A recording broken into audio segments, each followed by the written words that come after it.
আঁকি আহিছে ঘৰলে আমাৰ বুৱাৰী লাজুকী হৈ উৰণিলৈ আহিছে নবৌজনী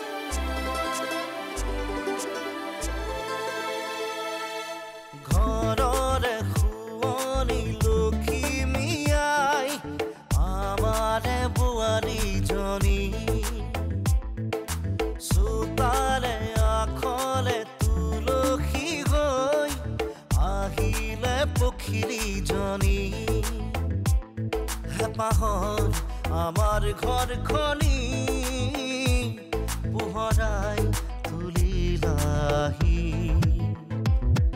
লাজুকী হৈ উৰণিলৈ আহিছে ঘৰলে আমাৰ বুৱাৰী বন্ধ কৰ এইবিলাক তই নহলে মোৰ সম্পত্তিৰ এটা কৰিও তই নাপাবি সকলোবিলাকৰ পৰা মই তোক বঞ্চিত কৰিম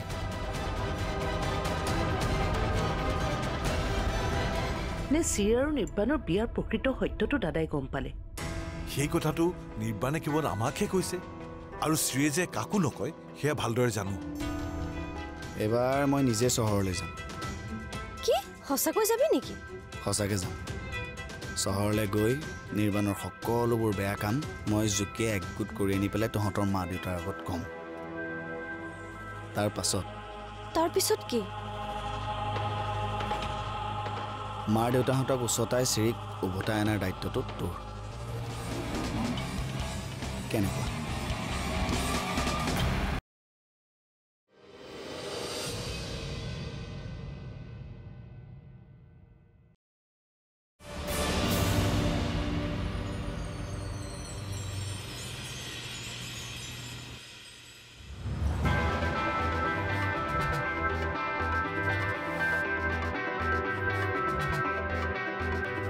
তোক হেল্প কৰিলে বিনিময়ত মই কি পাম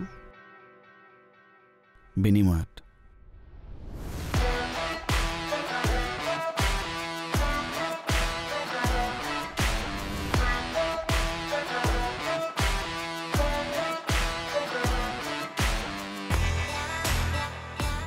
ঐ এফালে আহ আকৌ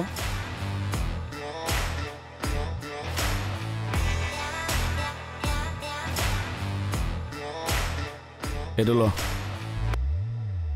কণ্ডিশ্যন একদম চাকাচাক হৈ আছে আজিৰ পৰা এখন তোৰ কি তই পগলা হলি নেকি সঁচাকে মোক দিছ সঁচাকে তোক দিছো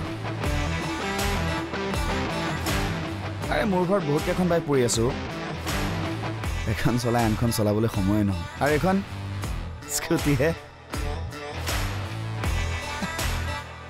কেনে ক'বলৈ ভাল নালাগে আৰু বুজিছ তথাপিতো কওঁ তোক মোৰ ঘৰৰ ভঁৰালটোৰ কথা জানোই 2 বছৰলৈকে গাঁৱৰ মানুহক খুৱাব পৰাকৈ ধান থাকে ভাগৰি যাব আৰু এই খেতি মাটিবোৰ তোৰ ৰাতিপুৱা যদি এবাৰ তই দৌৰিবলৈ ওলালি মাটি শেষ নহয় অস্ত যোৱালৈকে কিন্তু মই এইবোৰ কৰি থাকি বেয়া পাওঁ বুজিছ এইবোৰ নকওঁ দেচোন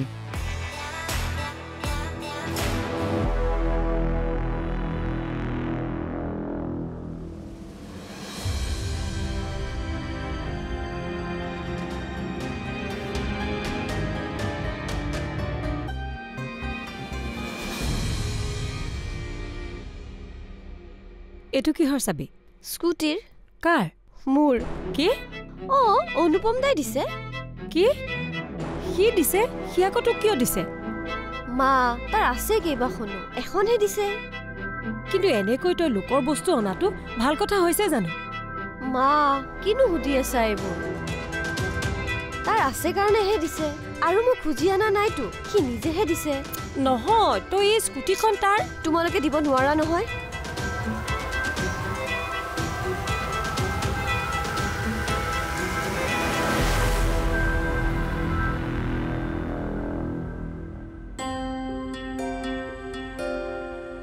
দুখ কৰি নাথাকিবাচোন চকলেট খাবা নেকি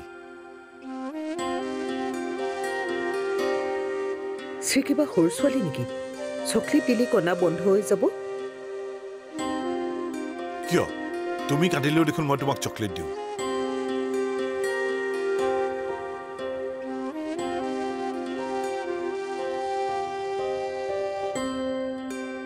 বাইদেউ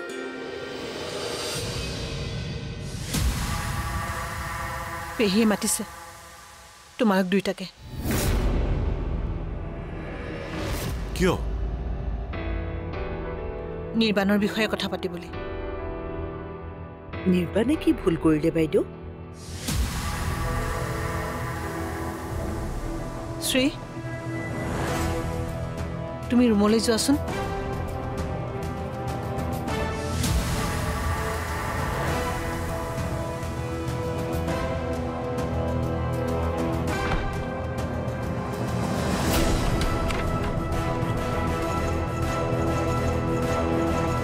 আৰু এনেও তাই মুখখনৰ লগত কোনো যুঁজিবও নোৱাৰে বুজিছা তাই যদি তেনেকৈ সুখী বুলি ভাবিছে তেনেকৈ থাকিব দিয়া এই চব চিন্তা কৰি কোনো লাভ নাই এই হেৰি শুনকচোন বাইদেৱে দুৱাৰ বন্ধ কৰি সোমালছে কিয় মই নাজানো মোক সোমাবলৈ দিয়া নাই তাত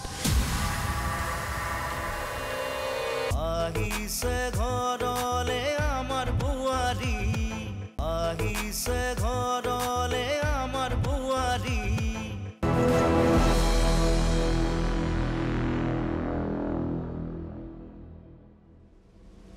হেৰি হেৰি শুনিছেনে হেৰি কি হ'ল ঘৰখনত কি হৈ আছে গম পাইছেনে নতুনকৈ হ'বলৈ আৰু কি হ'ল আমাৰ এজনীয়ে স্কুটি এখন আনিছে সেই অনুপম বোলা ল'ৰাটো সি বোলে তাইক স্কুটিখন একেবাৰে দি দিছে কি যে হ'ব নহয় এইজনীৰ কথা এটাও নুশুনে এতিয়া এনেকৈ যদি এতিয়া তাই ক'ত আছে আছে ভিতৰতে মই আপুনি যাওকচোন অকণমান তাইক বুজাওকগৈ মই কথা ক'লেতো একেবাৰে নুশুনে আপুনি ক'লে শুনিবওতো পাৰে কিনো তাইক বুজাব পাৰিবা হে কওক দিয়া হে তেনেকৈ তাই যি কৰে কৰিবলৈ দিয়া আৰু এনেও তাই মুখখনৰ লগত কোনো যুঁজিবও নোৱাৰে বুজিছা তাই যদি তেনেকৈ সুখী বুলি ভাবিছে তেনেকৈ থাকিব দিয়া এই চব চিন্তা কৰি কোনো লাভ নাই এই হেৰি শুনকচোন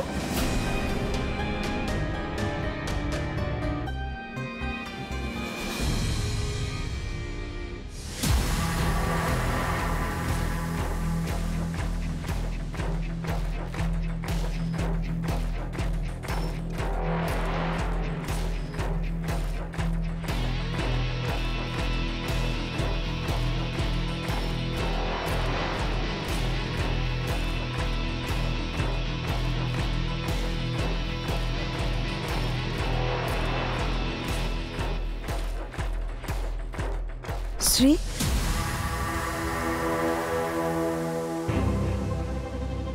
কিবা গম পালানে নাই বাইদেউ কিয় আহিছে জ্যোৎস্না ৰুমলৈ পেহীয়ে মাতিছে হেনো খুৰা খুৰীক কিয় এওঁৰ বিষয়ে কিবা আলোচনা কৰিবলৈ নিৰ্বাণৰ বিষয়ে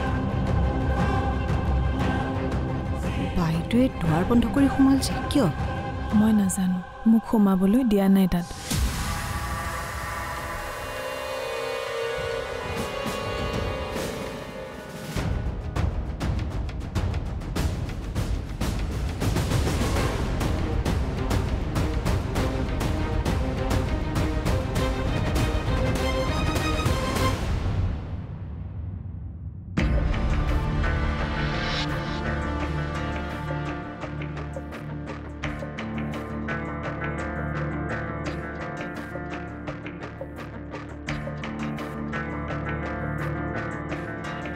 কি হ'ল কিবা গম পালা নাই নাই শ্ৰী একো গম নাপায়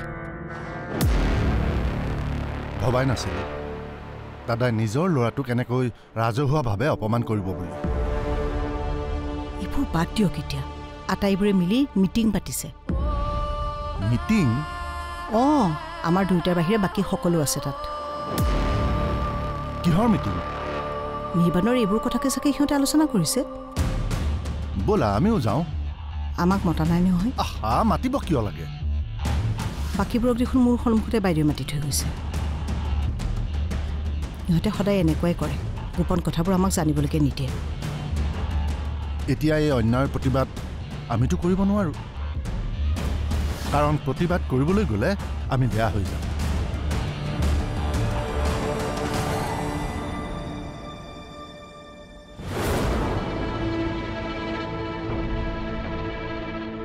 এনেকুৱা কি কথা যি মোক ক'ব নোৱাৰি?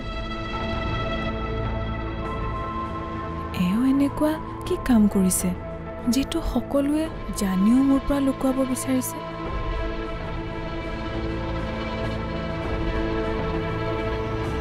তোক যেতিয়াই যি লাগে বুলি কৈছ, দেউতাই তাকেই আনি দিছে।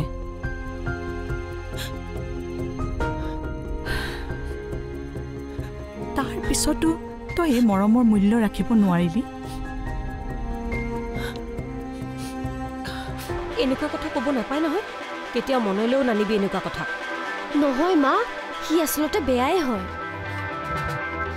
জানো নহয় মানুহবোৰ কোন কেনেকুৱা, তাক দেখিলেই গম পায় সি যে কিমান বেয়া মানুহ। মনে মনে থাক।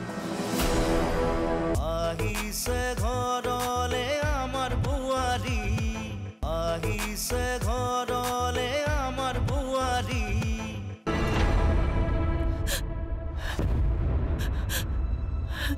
নিৰ্বাণ, মোলৈ চা।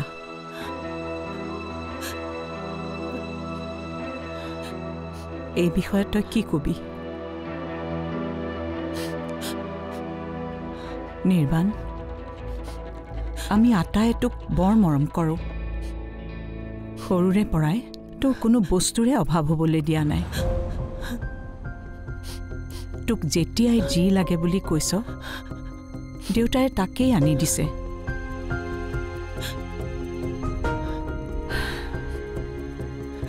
তাৰ পিছতো তই এই মৰমৰ মূল্য ৰাখিব নোৱাৰিবি?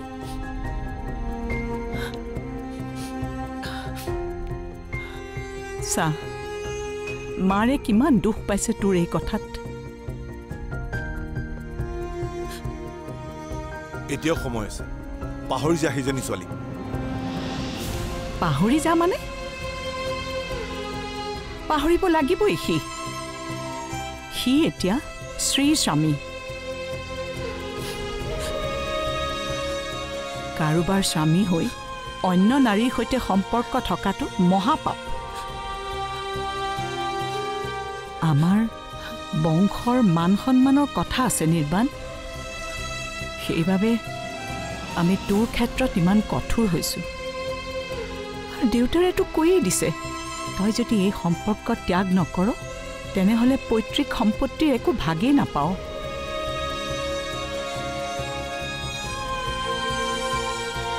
চোৱা নিৰ্বাণ, বিয়াৰ আগত দাদাই সুধিছিল তোমাক, তেতিয়াতো তুমি শ্ৰীক বিয়া কৰোৱাত কিবা আপত্তি আছে বুলি কোৱা নাছিলা? মানিছো তোমাৰ শ্ৰীক পচন্দ নহ'বও পাৰে, তুমি বিচৰা ছোৱালীজনী শ্ৰীৰ নহ'বও পাৰে, কিন্তু শ্ৰীক এবাৰ সুযোগ তুলি চোৱাচোন। কি জানিবা তুমি বিচৰাজনী তাইৰ মাজতেই পোৱা।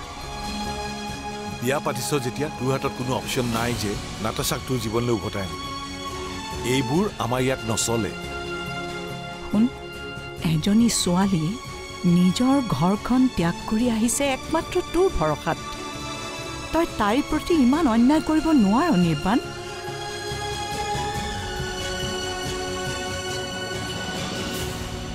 এইদিন দেখিবলৈ মই তোক জন্ম দিছিলোঁ। তই সঁচাকৈ বহুত দুখ দিছ নিৰ্বাণ।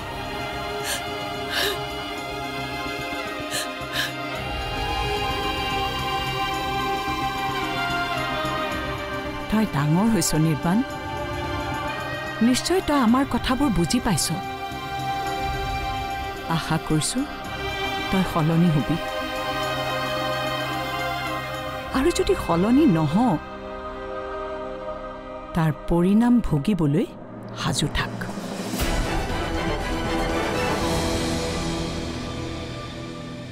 মা মই মানে বাক আচলতে বেয়া নাপাওঁ তাইলেতো মোৰ মনতো পৰে বৰ বেছি মনত পৰে কিন্তু কি কিন্তু মই এটা কাৰণতহে বাৰ বিয়াখনৰ বিৰোধিতা কৰিছিলোঁ কাৰণ কি কাৰণ মানে নিৰ্বাণ বোলা ল'ৰাটো বৰ এটা ভাল ল'ৰা নহয় ইছ ৰাম কি কৈছ তই এইবিলাক এনেকুৱা কথা ক'ব নাপায় নহয় কেতিয়াও মনলৈও নানিবি এনেকুৱা কথা নহয় মা সি আচলতে বেয়াই হয় জানো নহয় মানুহবোৰ কোন কেনেকুৱা তাক দেখিলেই গম পায় সি যে কিমান বেয়া মানুহ মনে মনে থাক মই কৈছো নহয় তোক এইবোৰ কথা নক'বলৈ তই যে আকৌ আৰম্ভ কৰিছ যদি মই নিৰ্বাণক বেয়া বুলি প্ৰমাণ কৰি দিওঁ তেতিয়া তুমি কি কৰিবা যদি বেয়া বুলি গম পোৱা তাইক সেইখন ঘৰত কষ্ট কৰি থাকিবলৈ এৰি দিবা মনে মনে থাক বুলি কৈছো নহয় মই বাৰ কথা চিন্তা কৰি এইখিনি কথা কৈ আছো আৰু ৰবাচোন তুমি মোৰ প্ৰশ্নটোৰ উত্তৰ নিদিলা যে কোৱা আকৌ কি কৰিবা মা বা দৰকাৰ হ'লে এইখন ঘৰতে থাকিব কিন্তু সি বেয়া মানুহ বুলি গম পোৱাৰ পিছতো বাক গোটেই জীৱন সেইখন ঘৰত কষ্ট পাই থাকিবলৈ এৰি নিদিওঁ হয়নে নহয় কোৱাচোন মই ঠিকে কৈছো তো মা অঁ ঠিকেই কৈছ কথাটো কিন্তু পিছত সলনি নকৰিবা কাৰণ তাৰ প্ৰমাণ মই খুব সোনকালে আনি আছো